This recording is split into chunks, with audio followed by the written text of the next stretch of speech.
விதவிதமான ஆடை ஆபரணங்களுடன் உங்கள் பண்டிகை நாட்களை ஒளிமயமாக கொண்டாட டி நகரில் உள்ள வேலவன் ஸ்டோர்ஸுக்கு வாங்க. வணக்கம். செய்தி சுருக்கம். வேலூர் பொற்கோயிலில் ஜனாதிபதி தரிசனம்.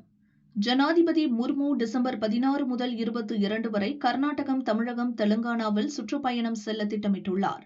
கர்நாடகாவில் பயணத்தை முடித்துள்ள அவர் இன்று ஹெலிகாப்டர் மூலம் வேலூர் வந்தார். கவர்னர் ரவி, மத்திய இணையமைச்சர் முருகன், தமிழக கைத்தறித்துறை அமைச்சர் காந்தி வரவேற்றனர். வேலூர் தங்க கோயில் சென்ற ஜனாதிபதிக்கு உற்சாக வரவேற்பு அளிக்கப்பட்டது. விநாயகர், மகாலட்சுமி மற்றும் ஸ்ரீனிவாச பெருமாளை வழிபட்டு வைபவ லட்சுமிக்கு பூஜைகள் செய்தார். கோயில் வளாகத்தில் தியான மண்டபத்தை திறந்து வைத்து மரங்களை நட்டார். ஜனாதிபதி வருகையை முன்னிட்டு 1700 போலீசார் பாதுகாப்பு பணியில் ஈடுபட்டனர். சமணர்கள் தீபமே ஏற்ற மாட்டார்கள், அரசின் சமாளிப்புக்கு அடுத்த ஒரு இடி. திருப்பரங்குன்றம் மலை மீது உள்ள தீபத்தூணில் தீபம் ஏற்ற கோரி தொடரப்பட்ட வழக்கு ஐகோர்ட் மதுரை கிளையில் விசாரிக்கப்படுகிறது. மலை மீது இருப்பது தீபத்தூண் இல்லை, சர்வே கல் என அரசு தரப்பு சொல்கிறது. இதனால் அங்கே தீபம் ஏற்றுவதற்கு தொடர்ந்து சிக்கல் நீடிக்கிறது. டிசம்பர் 15ஆம் தேதி நடந்த விசாரணையின் போது கோயில் நிர்வாகம் தரப்பில் மூத்த வக்கீல் ஜோதி ஆஜரானார். மத்திய பிரதேசத்தில் இருந்து வந்த சமணர்கள் மதுரை மாவட்டத்தில் திருப்பரங்குன்றம், கீழக்குயில்குடி உள்ளிட்ட 8 இடங்களில் கிமு 3ஆம் நூற்றாண்டில் வாழ்ந்தனர். திருப்பரங்குன்றம் மலையில் உள்ள தீபத்தூண் போன்ற கட்டமைப்பு கீழக்குயில்குடி சமணர் மலையின் தூண், கீழவளவு மலையில் 2 தூண்கள், கர்நாடகா சரவண பெலகுளாவில் உள்ள தீபத்தூண் போல் உள்ளது.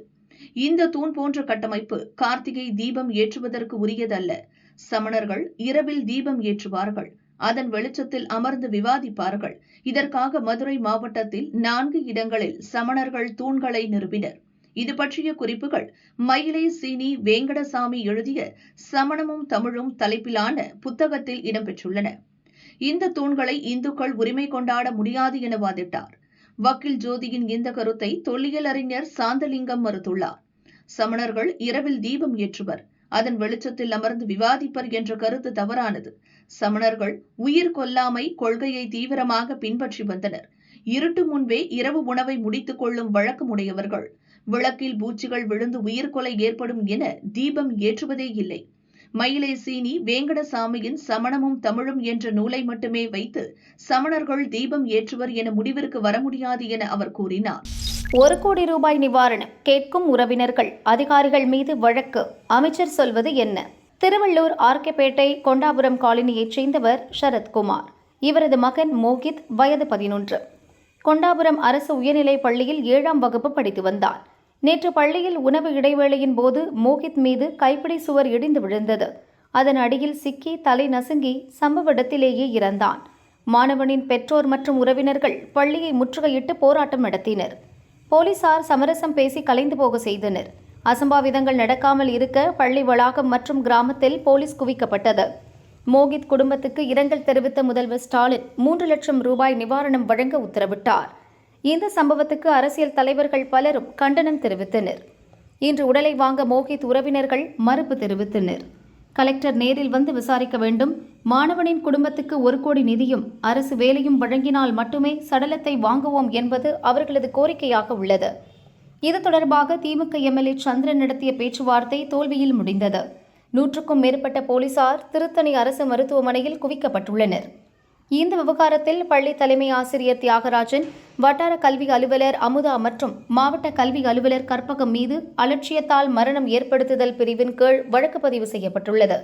சம்பவம் தொடர்பாக துறை அமைச்சர் மகேஷ் கூறியதாவது: திருவள்ளூர் மாவட்டத்தில் 7ஆம் வகுப்பு மாணவன் ஆமாம், மோகித் ரொம்ப ஒரு வேதனைக்குரிய செய்தி. ஒரு இடி மாதிரி நினச்சி இறங்குச்சு. வந்ததுலேருந்து ஒரு 3 முறை தமிழ்நாட்டு முதலமைச்சர் தொலைபேசியில் தொடர்பு கொண்டுட்டார். இது சார்ந்து என்ன நடந்துச்சு அப்படின்னு சொன்னாங்க. நம்ம விளக்கத்தையும் சொன்னோம். 2014, 2015 நபார்டு நிதியில் அந்த பள்ளிகள் கட்டப்பட்டது. அந்த பேரப்பட் வால் அது யாரும் பயன்படுத்தக்கூடாத இடத்துல யாரும் போகக்கூடாது என்பதற்காக கட்டுமான பொருட்கள்லாம் அங்கே குவிக்க வைக்கப்பட்டிருந்தது. அந்த கட்டுமான பொருட்கள் 2 நாளுக்கு முன்பாகத்தான் அங்கே வேலை செய்கிறாங்க. அது முழுமையாக அதை கிளியர் பண்ணி எடுத்துகிட்டு போயிருக்காங்க. கிளியர் பண்ணி எடுத்துகிட்டு போனதுக்கு முன்னாடி அது ஏதோ பாதுகாப்பு இடம் மாதிரி என்று நினச்சி கொண்டு அந்த பிள்ளைங்க போய் அங்கே உட்காந்து படிக்கும்பொழுது எதிர்பாராத அந்த சம்பவம் நடந்திருக்குது. பட் என்னை பொறுத்த வரைக்கும் அந்த பள்ளி சார்ந்திருக்கின்ற அஜாக்கிரதையாக யார் இருந்தாலும் என்னை பொறுத்த வரைக்கும் அது வந்து அவங்க குற்றம் செய்ததாகத்தான் அதை நான் சொல்கிறேன். நான் பட் இனியோ இப்போ எஃப்ஐஆர் பதிவு செஞ்சுருக்கோம். அதுக்கான ப்ராப்பர் என்கொயரி வந்திருக்குது. தமிழ்நாட்டு முதலமைச்சர் 3 லட்ச ரூபாய் நிதியுதவி என்ன தான் பணம் கொடுத்தாலும் போன உயிர் திரும்பி வரப்போவதில்லை. ஸோ அவங்க என்னென்ன கோரிக்கைலாம் வைக்கின்றார்களோ அதை நம்முடைய தமிழ்நாட்டு முதலமைச்சர் கொண்டு சென்று அதை சரி செய்து தர வேண்டியது எங்களுடைய கடமை. அதே நேரத்தில் அந்த பையனுக்கு இன்னொரு சகோதரர் இருக்கதாக கூட சொல்லியிருக்காங்க. கலெக்டர் ஆஃபீஸில் நான் கூப்பிட்டு சொல்லியிருக்கேன். அந்த சகோதரருக்கு என்ன தேவையோ கல்வி சார்ந்து நம்ம என்னென்ன உதவி செய்ய வேண்டுமோ அதை முழுமையாக செய்த வேண்டும். முழுமையாக அந்த குடும்பத்திற்கு பக்கபலமாக நாம் இருந்திட வேண்டும் என்பதை தான் இந்த நேரத்தில் நான் தெரிவிக்கிறேன். கடமைப்படும். சாலையை அடைத்து கூட்டம், திமுகவினரால் மக்கள் எரிச்சல். திருச்சி அரியமங்கலம் ஆயில் மில் பகுதியில் திமுக பொதுக்கூட்டம் நடந்தது. ஆயில் மில் பகுதியில் இருந்து கீழக்கல் கண்டார் கோட்டை செல்லும் பிரதான சாலை வரை வழியை அடைத்து திமுகவினர் மேடை அமைத்தனர். இதனால் அந்த வழியாக செல்ல வேண்டிய வாகன ஓட்டிகள் வேறு வழிகளில் சுற்றி சென்றனர். கடையை அடைத்ததால் வணிகர்களுக்கு வியாபாரம் பாதிக்கப்பட்டது. பலருக்கும் இடையூறு விளைவிக்கும் வகையில் கட்சி கூட்டம் நடந்தது. அதில் பங்கேற்றவர்களுக்கு டோக்கன் கொடுத்து உட்கார வைத்தனர். கடைசியில் சில்வர் டப்பாக்களை கொடுத்து அனுப்பினர். இதனால் கூட்டத்திற்கு வந்தவர்கள் புலம்பி சென்றனர். கண்ணை மறைத்த பனிமூட்டம், பறக்க முடியாமல் 11 விமானங்கள். டெல்லி உள்ளிட்ட வட மாநிலங்களில் சில நாட்களாக கடும் பனிமூட்டம் மற்றும் காற்று மாசு தீவிரமாகியுள்ளது. சென்னை ஏர்போர்ட்டில் இருந்து அங்கு செல்லும் விமான சேவைகள் தொடர்ந்து பாதிக்கப்பட்டு வருகின்றன. டெல்லியில் தரையிறங்க முடியாமல் மற்ற ஏர்போர்ட்டுக்கு சென்று தரையிறங்கும் சூழல் ஏற்பட்டது. இன்று மோசமான வானிலை காரணமாக சென்னையிலிருந்து டெல்லி, ஜெய்ப்பூர், கொல்கத்தா, காசியாபாத் செல்லும் 4 விமானங்கள் ரத்து செய்யப்பட்டுள்ளன.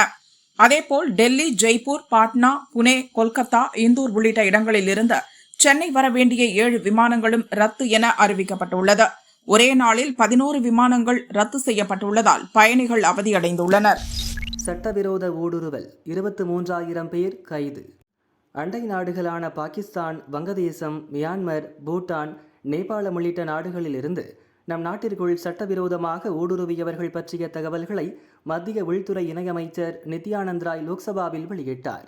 அதில் கூறப்பட்டுள்ளதாவது: 2014ஆம் ஆண்டு முதல் 2024ஆம் ஆண்டு வரை நம் நாட்டிற்குள் 20,806 பேர் சட்டவிரோதமாக ஊடுருவ முயன்றனர். அவர்கள் அனைவரும் கைது செய்யப்பட்டனர். இந்த ஆண்டு நவம்பர் வரை சட்டவிரோத ஊடுருவலில் ஈடுபட்ட 3,120 பேர் கைது செய்யப்பட்டுள்ளனர். இவர்களில் அதிகபட்சமாக வங்கதேசத்திலிருந்து 18,851 பேர் ஊடுருவல் முயற்சியில் ஈடுபட்டு கைதாகியுள்ளனர். அதற்கு அடுத்தபடியாக மியான்மரிலிருந்து 1,165 பேரும், பாகிஸ்தானிலிருந்து 556 பேரும் ஊடுருவ முயன்று கைதாகியுள்ளனர். நேபாளம், பூட்டானிலிருந்து 234 பேர் ஊடுருவல் முயற்சியில் ஈடுபட்டனர். இந்த காலகட்டத்தில் சீனாவிலிருந்து எவ்வித ஊடுருவலும் நடக்கவில்லை. சட்டவிரோத ஊடுருவலை தடுக்க இந்தியா தக்க நடவடிக்கை எடுக்கப்பட்டு வருகிறது. பாகிஸ்தானை ஒட்டிய எல்லையில் 93%, வங்கதேசத்தை ஒட்டிய எல்லையில் 79% தடுப்பு வேலி அமைக்கும் பணி முடிந்துள்ளது என்று அதில் கூறப்பட்டுள்ளது. விபரீதத்தில் முடிந்த நைட் ரைட், மருத்துவ மாணவர்கள் மரணம். பெங்களூரு இஎஸ்ஐ மருத்துவக் கல்லூரி மாணவர்கள் வருண் காடாபால், சிசுபால் சிங் இருவரும் நண்பர்கள். பைக் ரைட் செல்வதில் ஆர்வம் அதிகம். நேற்று இரவு பெங்களூரில் இருந்து ஒகேனக்கலுக்கு புல்லட்டில் கிளம்பினர். கிருஷ்ணகிரி மாவட்டம் தேன்கனி கோட்டையை தாண்டியபோது புல்லட் கட்டுப்பாட்டை இழந்தது. ரோட்டின் ஓரத்தில் இருந்த விளம்பர பலகையில் பயங்கரமாக மோதியது. இந்த விபத்தில் புல்லட் ஓட்டி வந்த வருண் காடாபால் தலை துண்டாகி இறந்தார். பின் சீட்டில் அமர்ந்து சென்ற சிசுபால் சிங் பலத்த காயமடைந்தார். அவரும் ஹாஸ்பிட்டல் கொண்டு செல்லப்படும் வழியிலேயே இறந்தார். விபத்து குறித்து தேன்கனி கோட்டை போலீசார் விசாரிக்கின்றனர்.